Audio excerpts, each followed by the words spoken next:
이 시간 끝까지 주를 따른 여인 막달라 마리아, 끝까지 주를 따른 여인 막달라 마리아라는 제목으로 하나님 말씀 증거하겠습니다. 이 막달라 마리아 하면 아마 예수 믿고 신앙생활 조금 한 사람들은 그 이름 한 번쯤은 들어본 적이 있는 만큼 성경의 곳곳에 신약 성경 예수님의 행적이 여러 곳에 나타납니다. 그런데 막달라 마리아를 주제로 하여서 이렇게 여러 절 이렇게 기록해서 어떤 사건을 이렇게 쭉 기록한 그런 내용은 사실은 없는 사람입니다. 그럼에도 불구하고 이 막달라 마리아의 이야기 이름은 성경 곳곳에 많이 나오고 있습니다.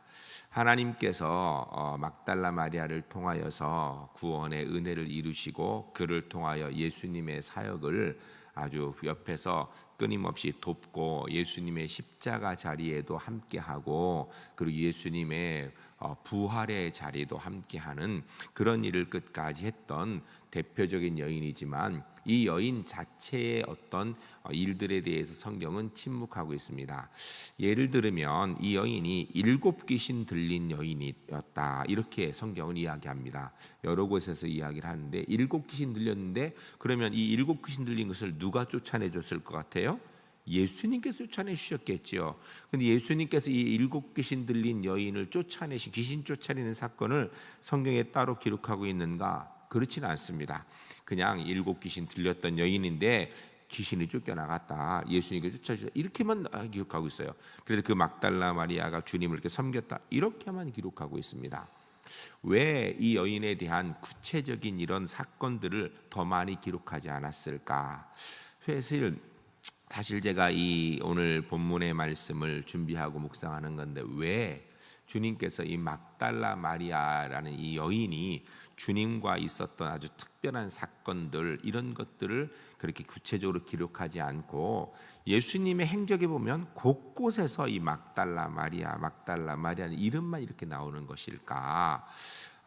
나름대로 많이 고민을 해봤는데 여러분 왜 그런 것 같아요? 되게 일반적으로 보면 사실 7 귀신 들린 여인을 쫓아낼 정도면 이게 큰 사건이었을 거예요. 그리고 그 여인이 귀신 들려서 고통받는 것 주변에 있는 사람들이 다 많이 알고 그 여인이 귀신 쫓아내었기 때문에 내쫓김을 받았기 때문에 그 다음부터 그의 삶이 완전히 변화된 것도 많은 사람들이 알 수 있는 사건인데 성경은 거기에 대해서 그렇게 많이 기록하고 있지 않고 있거든요. 그 내용 자체를 상세하게 세밀히 기록하지 않고 있습니다. 왜 그럴까요? 제가 오늘 본문을 쭉 준비하면서 묵상하는 가운데 아마 성경이 기록하고 있는 가장 중요한 것은 물론 여러 가지 사건도 있지만 구원받는 것이 가장 중요하고 구원받은 사람으로 사는 것이 그 무엇보다도 소중하기 때문에 우리의 구원과 직접적인 연관이 있지 않는 이 사건에 대해서는 그래도 침묵하는 것이 아닌가 이 생각을 좀 해보았습니다. 그럼 어쨌건 오늘 본문의 내용에 있는 이 막달라 마리아라는 여인은 성경에 한두 군데 나오는 것이 아닙니다. 여러분 막달라 마리아 많이 들어보셨죠? 막달라 마리아가 뭐예요? 막달라가 뭡니까? 혹시 그거 생각해 본 적 있으세요? 막달라 마리아와 다른 마리아 뭐 이렇게 얘기하고 예수님의 어머니 마리아, 성경엔 마리아가 참 많습니다. 여러 마리아가 있어요. 마리아는 주로 당시의 여인들에게 주어졌던 아주 대표적인 이름 중에 한 가지예요. 그래서 마리아라는 이름으로 굉장히 많아요. 물론 마리아가 아닌 경우도 있어요. 우리가 지난주에 들었던 세례 요한의 어머니 엘리사벳 이런 이름도 있어요. 물론 그리고 사라는 이름도 있고 여러 가지 있는데 마리아라는 이름이 굉장히 많아요. 그래서 성경에 보면은 예수님의 어머니 마리아, 예수님 어머니도 마리아고 또 막달라 마리아, 또 다른 마리아 뭐 이렇게 얘기를 해요. 그러면 여기에서 이 막달라 마리아는 뭔가? 막달라라는 것은 지명 이름입니다. 갈릴리 호수 서쪽에 막달라라는 그 지역의 출신이다. 그래서 막달라 마리아, 갈릴리 호수 그 주변에서 태어난 사람이구나. 이렇게 갈릴리 사람이구나. 이렇게 알 수 있는 이름이 바로 막달라 마리아입니다. 막달라 마리아라는 말 속에서 우리가 두 가지를 생각할 수 있는데 막달라 마리아라는 이름을 통하여서 아마 그는 우선 이 갈릴리 호수 주변 사람이라는 걸 보면서 정치적으로 종교적으로 그렇게 뭐 대단한 집안의 출신은 아닐 거라는 거예요. 왜냐하면 갈릴리란 지역 자체가 정치적인 중심지도 아니고 종교적 중심지도 아니기 때문에 그런 쪽에 대단한 존재는 아니었을 거예요. 예수님의 제자들 가운데 갈릴리 출신이 여럿 있죠. 누구죠? 베드로, 안드레, 야고보. 이다 갈릴리 어부 출신이거든요. 이 갈릴리 출신이라는 얘기는 정치적인 중심지도 아니기 때문에 정치적인 인물도 아닐 확률이 높고, 또 더 나아가서 그는 종교적으로 대단한 위치에 있는 사람도 아니었을 확률이 높습니다. 그러나 이 막달라 마리아라는 이를 통하여서 그가 갈릴리 출신이라는 것을 통하여서 한 가지 알 수 있는 것은 그가 꽤 부유한 사람이었을 것이다 라고 이렇게 추측해 볼 수 있습니다. 이것은 여러분 이 이스라엘 지도를 보게 되면 북부 지역, 중부 지역, 남부 지역 이렇게 나눌 수 있는데, 북부 지역은요 헐몬산의 영향으로 인해서 비가 많이 내리고, 그래서 아주 뭐 쉽게 하면 곡식도 잘 되고 갈릴리 호수가 있기 때문에 또 거기에서 어부들이 있어서 또 수입도 좋고, 이래서 웬만큼 사는데 꽤 수준 있게 사는 지역이 갈릴리라 해도 틀리지 않을 겁니다. 그리고 그에 반해서 중부 지역은 정치 또 그리고 종교 중심지예요. 왜냐하면 예루살렘이 거기에 있고 해서 예루살렘 중심으로 제사장 계급들, 그리고 예루살렘이 수도니까 거기에 뭐 헤롯도 거기에 있었고, 뭐 가야바, 안바스 이런 정치적 종교 지도자들도 있고, 이렇게 해서 정치 종교의 중심지가 바로 중부 지역이었어요. 그리고 이 남부 지역은 사실은 광야 지역입니다. 그 지역에서는 물론 중부도 광야가 있지만 남부 지역에는요 우리가 잘 알고 있는 사해가 있는 지역이 남부예요. 사해 지역 남부 지역인데 거기는 엄밀히 얘기하면 사람이 살기가 좀 어렵습니다. 물도 별로 없고요. 그리고 주변에 그렇게 뭐 물이 없으니까 농사를 지어서 살기 자체가 어려운 지역입니다. 그런데 지금은 이스라엘 땅에 가면 이 남부 지역에도요 나무가 자라고 풀이 자라고 과일을 이렇게 과일 나무들이 자라고 그럽니다. 그것은 이 벤구리온이라는 이스라엘 총리가 자기가 퇴직하고 나서 자기의 전 재산을 들여가지고선 그 지역을 사서 거기에 이 갈릴리 지역의 물을 다 끌어들입니다. 호수로 다 끌어들여 가지고 그쪽에 이제는 농사를 지을 수 있는 땅을 만들고, 그래서 그쪽에서 나온 것들이요 전 세계에서 유명한 것들이 많습니다. 여러분 방울토마토 잘 드시고 계시죠? 그게 다 거기서 나온 거예요. 우리나라에서 방울토마토 먹는 사람들, 재배하는 사람들은요 다 이스라엘에 로열티를 줍니다. 그리고 거기서 꽃, 화훼, 그 이스라엘이 전 세계에서 꼽습니다. 그 벤구리라는 사람이 퇴직하고 나서 거기에서 이스라엘의 새로운 땅을 만들어가는 일을 하기 때문이에요. 근데 사실 지금은 이제 앞으로 그쪽도 점점 힘들 거라고요. 왜냐하면 갈릴리에서 물을 끌어들이는데 이 물의 양이 한정이 있는데, 뭐 사막을 농토로 만들어니까 어마어마하게 떨어뜨리다 보니까 이제 물이 점점 모자란다, 뭐 이런 얘기 들리는데 어떻게 될지는 모르겠어요. 그러나 분명한 것은 어쨌든 이 막달라 마리아라는 이야기는 이 갈릴리 지방에 사는 사람이다라는 이야기를 통하여서 그가 아마 부유한 사람이었을 확률이 높다. 물론 갈릴리가 다 부유한 사람이 있는 것은 아니지만 그 지역에 부유한 사람들이 많이 살고 있는 지역이 갈릴리 지역입니다. 이건 사실은 제가 이 이스라엘에 가보지 않았을 때에는 갈릴리 하면 그냥 제가 책이나 보고 상황들을 그냥 보고선 갈릴리는 어려운 가난한 동네라고 생각을 했는데, 가보니까 갈릴리가 제일 부유한 동네예요. 부유한 동네. 왜냐하면 물이 있기 때문이에요. 그래서 어쨌든 이 막달라 마리아는 이 갈릴리 지역 출신이라는 갈릴리 지역의 이름이 막달라고요. 그리고 이 여인은 예수님과 이렇게 쭉 행적을 보게 되면 그는 아마 혈통이나 가족이나 나이나 이런 것들은 언급이 없는데, 자기의 있는 소유를 가지고 예수님께서 귀신을 쫓아내신 이후에 끊임없이 주님을 공개하고 도운 것을 보면 아마 부유한 상류층의 여인 중에 하나가 아니었을까라고 이렇게 생각해 볼 수 있습니다. 그리고 여러분 마리아, 막달라 마리아인데 막달라는 갈릴리 서쪽에 갈릴리 해변 서쪽 지역을 이야기하고 있고 마리아는 그 이름의 뜻은 높여진 자, 그러니까 여인에게 있어 굉장히 좋은 이름이에요. 높은 자, 높여진 자, 이런 이름의 뜻이에요.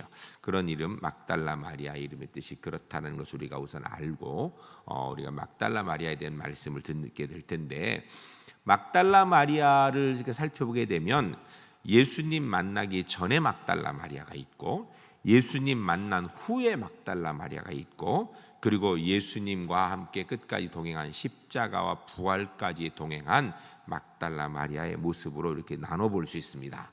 예수님 만나기 전에 막달라 마리아는 어떤 사람이었을까?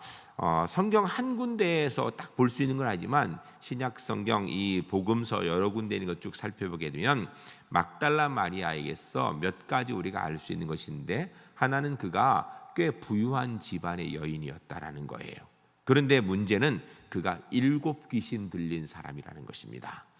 아무리 부유하고 아무리 넉넉해도 귀신 들려서 역사하는 데는요, 재물이 아무 소용이 없는 겁니다. 아마 재물로 귀신을 쫓아낼 수 있었을 것이라면 이 여인은 넉넉히 아마 귀신을 쫓아낼 수 있었을 것이에요. 그러나 재물로 귀신을 이길 수는 없는 것입니다. 그것도 귀신 하나가 들어도 참 힘든데, 성경을 보게 되면 누가복음이나 이런 곳을 보게 되면 7 귀신 들린 여인이다 라고 이야기합니다. 7 귀신 들렸던 여인. 그러니까 예수님께서 7 귀신 들린 막달라 마리아의 귀신 7을 쫓아내 주시고, 그리고 그 속에 성령 하나님의 은혜를 베풀어 주셔서 하나님을 섬기는 귀한 믿음의 사람으로 세워지게 되는 사람입니다. 그러니까 마리아는 예수님 만나기 전에는 귀신으로 인하여서 그의 삶이 피폐되어지고, 삶만 피폐되어진 것이 아니라 그의 영도 피폐되어져서 제대로 된 정상적인 삶을 살 수 없었던 대표적인 사람이 바로 막달라 마리아입니다. 또 혹 사람들은 이야기하기를 막달라 마리아가 창녀가 아니었는가 이렇게 추측을 하는 사람들도 있는데, 그런 것은 사실 성경적인 근거는 없는 이야기입니다. 그냥 학자들이 추측해낸 이야기지 성경적으로 이 막달라 마리아가 창녀다 이런 기록은 없습니다. 7 귀신 들렸던 이런 얘기는 있어도, 그래서 우리가 혹시 그런 이야기를 혹시 어느 책에서 보게 되면 그거는 그냥 그의 주장이라는 걸 생각하고 잊어먹으면 좋겠습니다. 그리고 이 여인이 예수님을 만나고 나서 이제 완전히 바뀌는 삶을 살게 되는데, 예수님을 만나서 예수님께서 7 귀신을 쫓아내 주시고 그로 인하여서 귀신으로 해방되어지고, 이제는 그가 자유롭고 평안한 마음으로 주님을 섬기며 주님을 따르며 주의 일을 함께하는 사람이었습니다. 예수님만 섬긴 것이 아니라 예수님의 12 제자들도 이 막달라 마리아로부터 상당한 도움을 받은 것들을 성경 누가복음에서 또 마가복음에서 이런 곳에서 기록하고 있는 것을 우리가 찾아볼 수 있습니다. 한마디로 얘기하면 예수님 때문에 인생이 완전히 바뀐 대표적인 사람이 막달라 마리아라는 것입니다. 사랑하는 성도 여러분, 우리가 물론 이 땅의 삶을 살아가면서 이전의 예수님 이전의 삶과 예수님 이후의 삶이 이 막달라 마리아처럼 극적으로 변화된 경우들도 있겠지만, 그렇지 않아도 우리 모두에게는요, 예수님 만나기 전과 예수님 만난 다음에는 분명한 변화가 있습니다. 그게 뭔지 아십니까? 하나님의 자녀되었다라는 거예요. 구원받은 하나님의 자녀되었다라는 것입니다. 물론 우리는 예수 믿기 전에 귀신 들린 사람은 아니었을 수 있어요. 그것도 7 귀신 들리는 그런 아주 흉악한 상황은 아니었을 수 있습니다. 그러나 7 귀신이 들려있든 7 귀신이 들려있지 않든 예수님 만나기 전에 우리의 모습은 지옥 가기에 딱 좋은 사람, 지옥 가기에 합당한 사람, 그냥 두면 지옥 갈 수밖에 없는, 멸망당할 수밖에 없는 존재였다는 것입니다. 그러나 예수 그리스도를 나의 구주로 믿고 난 은혜를 인하여서 주님께서 막달라 마리아에게 7 귀신을 쫓아내 주시고 하나님의 사람으로 삼아주신 은혜를 베풀어 주신 것처럼 우리의 이전 사람, 지옥 갈 수밖에 없는 우리의 신분을 하나님의 자녀로 바꾸어 주신 은혜를 얻은 사람이 바로 저와 여러분이라는 사실입니다. 어떻게 보면 막달라 마리아는 극적인 상황의 변화를 이뤘습니다. 그런데 우리는요, 사실 외형적으로 이런 극적인 상황은 아니지만 막달라 마리아나 우리나 근본적으로 영적으로는요, 동일한 변화가 있는 사람이라는 사실을 기억하시기 바랍니다. 우리 제1교회 모든 성도님들, 예수 그리스도를 나의 구주로 믿어 우리가 이제는 하나님의 자녀 되었기에 하나님의 자녀로 사는 은혜를 누리게 되는 줄로 믿습니다. 올해 우리 울산 제1교회 표어가 하나님의 거룩한 교회입니다. 예배 시간마다 인사할 때 우리가 하나님의 거룩한 교회입니다 이렇게 인사들 하는데, 제가 1년 내 지난 그 9개월 동안 매주 매 예배 시간마다 얘기해서 아마 귀에 딱지가 들도록 알아들으셨을 텐데 잊어버리지 않았으면 좋겠습니다. 여러분, 우리가 거룩한 행동을 하고 거룩한 말을 하고 거룩한 생각을 한다고 우리가 거룩한 존재인가? 아니다라는 것입니다. 그렇게 해서 우리가 거룩한 존재 된 것이 아니고요, 그렇게 해서 우리가 거룩한 존재로 되어지는 것이 아니라 부족하고 연약하지만 예수 그리스도를 나의 구주로 믿어 하나님의 자녀 되었기에 우리는 이미 하나님 앞에 거룩한 하나님 백성 된 줄로 믿습니다. 여러분, 이 고백이 분명해야 되는 거예요. 예수 그리스도를 나의 구주로 믿는 하나님의 사람 됐기 때문에 비록 때때로 내 마음속에 올라오는 것은 별로 거룩한 모습이 아닐 수도 있어요. 아니, 생각보다 꽤 자주 거룩하지 않은 생각들이 올라올 수 있습니다. 우리의 마음에 품는 것이 별로 거룩하지 못할 수도 있습니다. 우리가 말하고 행동하는 것이 거룩과는 별로 관계없는 모습일 때도 있습니다. 그럼에도 불구하고 예수 그리스도의 십자가의 은혜로 우리는 하나님의 자녀 된 줄로 믿습니다. 여러분, 우리가 하나님의 자녀면 이미 우리는 거룩한 하나님의 백성이에요. 우리가 주의 은혜로 하나님의 자녀 되었기 때문에 이제 남은 것은 하나님께서 우리에게 은혜로 허락하신 우리의 신분, 거룩한 하나님의 자녀답게 살기 위해서 노력하는 것입니다. 우리가 말하는 것을 거룩하게 해서 우리가 거룩해지는 것이 아니라 하나님이 우리를 거룩하다고 인정해 주셨으니까 이제는 거룩한 말을 하려고 애를 쓰는 거예요. 우리가 거룩한 행동을 하니까 거룩해지는 것이 아니라 하나님께서 우리에게 구원의 은혜를 주셨기 때문에 이제는 우리가 거룩한 행동을 하려고 노력하는 거예요. 이걸 성경은 뭐라고 얘기하는가? 경건훈련이라고 합니다. 경건훈련. 우리가 하나님의 사람답게 말하고 하나님의 사람답게 행동하고 마음에 품는 것까지도 하나님의 사람답게 마음에 품고 생각하려고 애쓰고 노력하는 것, 이게 경건훈련이에요. 여러분, 경건훈련은요, 결코 우리를 완벽하게 만들기 위한 훈련은 아닙니다. 완벽하게 되지도 않습니다. 그러나 분명한 것은 변화된 하나님의 사람이라는 정체성을 가지고 그 정체성에 합당하게 살기 위해서 애쓰고 노력하는 모습, 이것이 바로 우리 그리스도의 모습입니다. 우리 울산제일교회 성도님들, 우리가 예수님의 십자가의 구원의 은혜로 하나님의 자녀 되었기 때문에 이제 거룩한 하나님의 사람으로서 생각하고 말하고 행동하며 살아갈 수 있기를 주의 이름으로 간절히 축복합니다. 매일 하면 좋겠지만 매일은 못해도, 매 순간 하면 좋겠지만 그렇게는 못해도 우리가 스스로 믿음의 이성을 가지고 생각하면서 생각하는 범위 내에서는 최소한 그러려고 애를 쓰고, 혹 그러지 못했을 때에는 주저앉아서 그냥 포기하는 것이 아니라 다시 그렇게 살려고 주의 은혜에 붙들고 일어날 수 있는 우리 울산제일교회 하나님의 사람들이 주 안에서 꼭 되시기를 주의 이름을 간절히 축복합니다. 이런 개념에서 사실은 우리가 막달라 마리아와 크게 다르지 않는 사람들이라는 것입니다. 막달라 마리아는 외형적으로 극적인 모습을 이루었지만 내면적으로는요, 사실 똑같아요. 우리랑 멸망받을 존재에서 구원받을 존재로 변화되었다는 것입니다. 그런데 막달라 마리아는 예수님 만나고 나서 그의 삶이 온전히 주님께 집중하기 위해서 무던히 애쓰고 노력하는 모습을 보인 대표적인 사람이라는 것입니다. 예수님께서 막달라 마리아의 귀신을 쫓아주시고 그리고 그에게 구원의 은혜를 베풀어 주셨을 때에 그로부터 이 막달라 마리아는 예수님을 섬기는 일에 최선을 다하였습니다.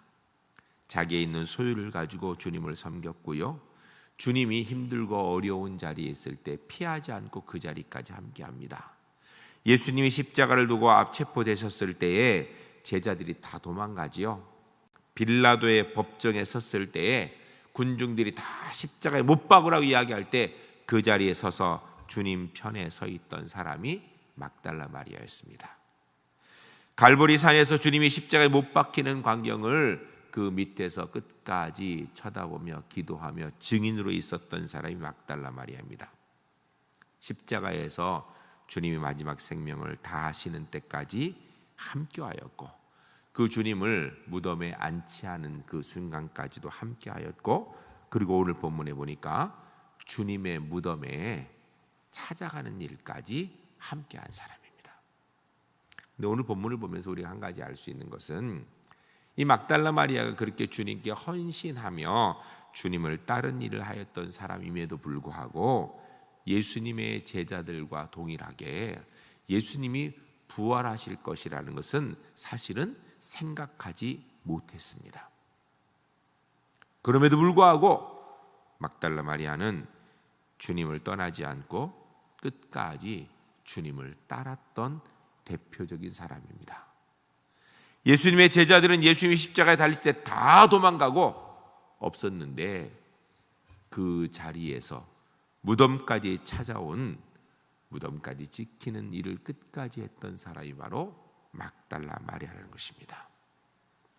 성경은요, 어떻게 보면 주로 남자들이 많이 나옵니다. 왜냐하면 그 당시 시대 상황이 남성 위주의 사회였기 때문이에요.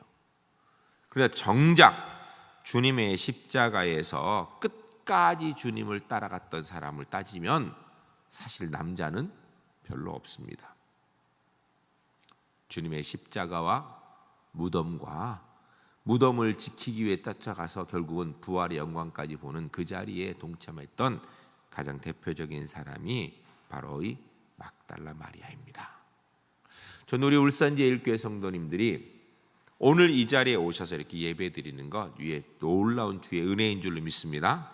명절날 끝나고 이 마지막 날 수요 예배 시간에 이렇게 이 자리에 온 거 주의 놀라운 은혜인 줄로 믿습니다. 여러분, 오늘 이 자리에 오신 이 믿음을 가지고 언제까지 이 믿음대로 살겠으면 좋겠습니까? 천국 가는 순간까지, 주님이 재림하시는 순간까지 믿음의 자리를 놓치지 않을 수 있는 우리 울산제일교회 하나님의 사람들이 주 안에서 꼭 되시기를 주의 이름으로 간절히 축복합니다. 막달라 마리아는요, 함께 있던 제자들이 다 주님을 떠나 도망갈 때도요, 도망가지 않았습니다. 여러분, 제자들이 왜 예수님을 떠났을까요? 예수님이 체포되는 상황이 되었을 때 왜 제자들이 예수님을 떠났을까요? 여러 가지 많은 것을 이야기할 수 있겠지만 공통점 한 가지는요, 무서웠습니다. 두려웠습니다.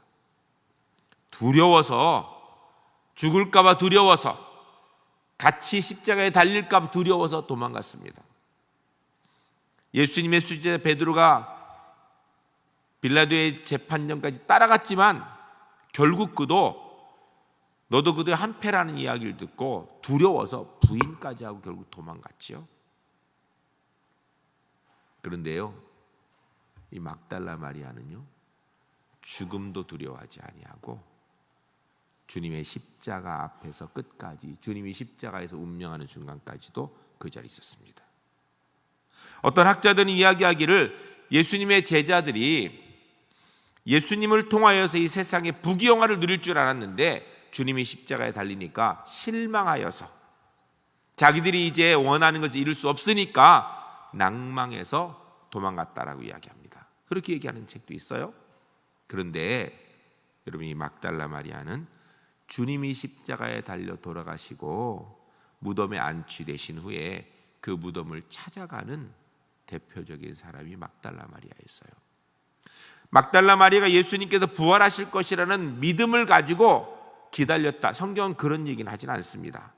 아마 예수님의 제자들과 동일하게 예수님께서 부활의 말씀을 하셨지만 막달라 마리아가 그런 것까지는 기억하지 못했던 것 같아요. 그런데 끝까지 주님의 무덤까지 지키는 사람이었어요. 이건 뭘 얘기하는 걸까요? 아주 중요한 걸 얘기하는데요. 막달라 마리아는요, 주님께 바라는 게 있을까요, 없을까요? 없습니다. 아무것도 바라는 게 없어요. 주님이 나를 구원하셨다라는 그 은혜 한 가지로 그는 끝까지 주님을 지키고 따랐던 사람이라는 것입니다. 오늘 이 수협에 오신 여러분들께 제가 한 가지 도전을 드리고 싶습니다. 여러분 예수 믿으면서 주님께 바라는 게 무엇입니까? 뭘 바라십니까? 내가 바라는 것을 주님께서 안 해주시면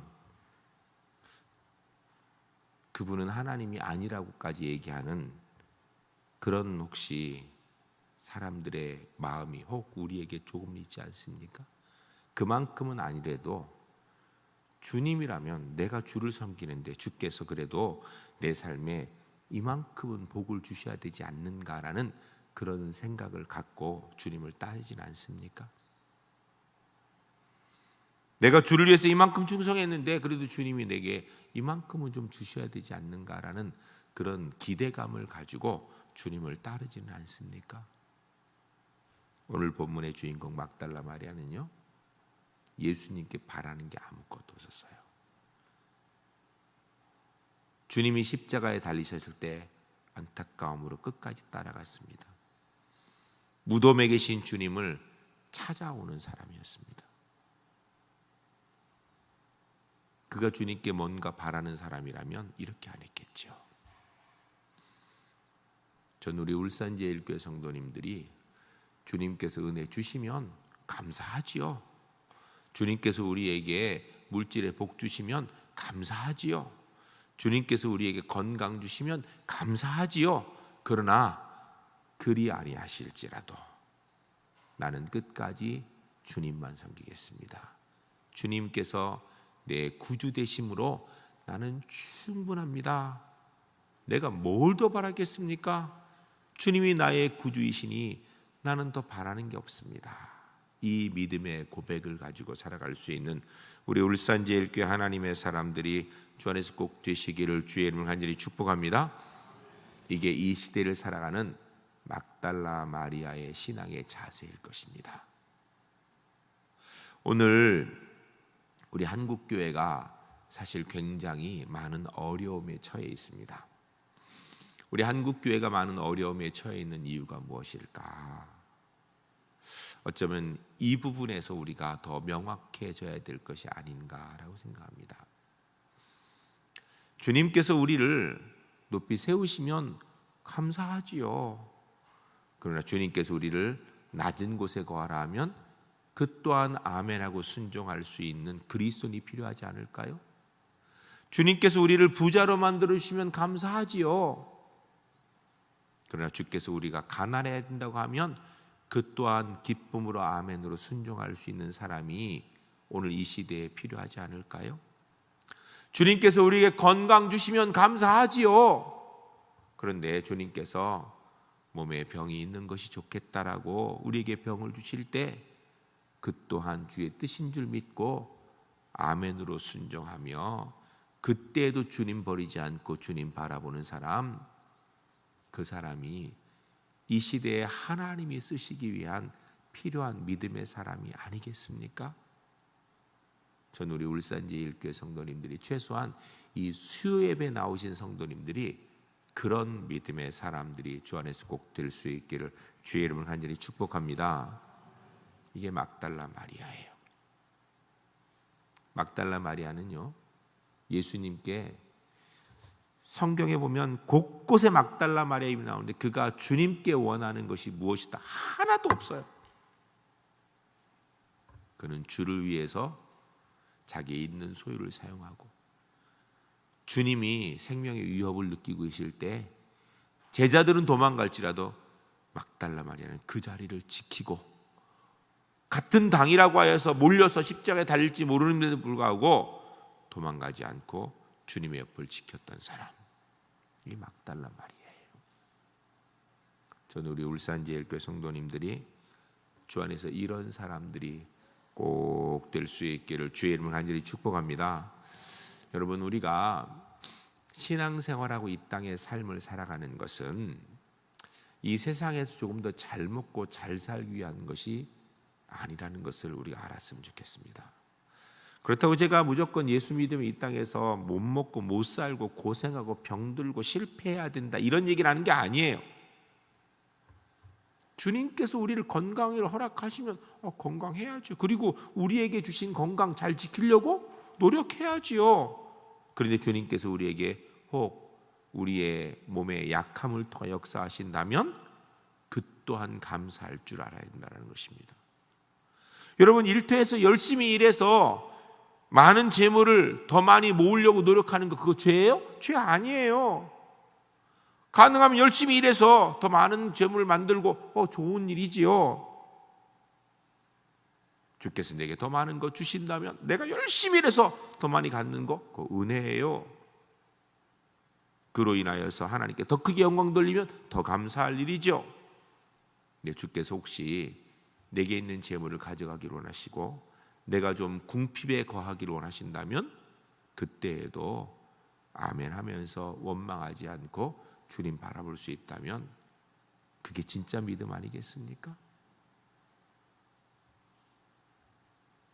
전 우리 울산제일교회 성도님들이 하나님 앞에서 이런 진짜 믿음, 주님이 우리를 살리시면 살고 죽이시면 죽고, 주님이 우리를 세우시면 서고, 주님이 우리를 앉으라면 앉을 수 있는, 내가 주인이 돼서 주님 내게 이렇게 해주 저렇게 해주자는 그런 것이 아니라 주님이 주인이기 때문에 주님이 원하시면 저는 아멘하고 순종하겠습니다. 우리 찬양하죠. 주님 말씀하시면 내가 나아가리라, 주의 뜻이 아니면 내가 멈춰서리라, 나의 가고 서는 것 주님 뜻에 있으니 오 주님 나를 이끄소서, 뜻하신 그곳에 나 있기 원합니다. 이끄시는 대로 순종하며 살리라, 주님 나라와 그 뜻을 위하여 오 주님 나를 이끄소서. 우리가 이렇게 찬양하니까 그냥 누가 그렇게 지었으니까 그게 노래 가사니까 그렇게 부르는 것이 아니라 그것이 우리의 믿음의 고백이 되어지고 우리가 주 뜻대로 그렇게 살아가기 때문에 주의 백성답게 천국 백성에 합당하게 이 땅의 삶을 살아가시는 우리 울산제일교회 하나님의 사람들이 꼭 될 수 있기를 주의 이름을 간절히 축복합니다.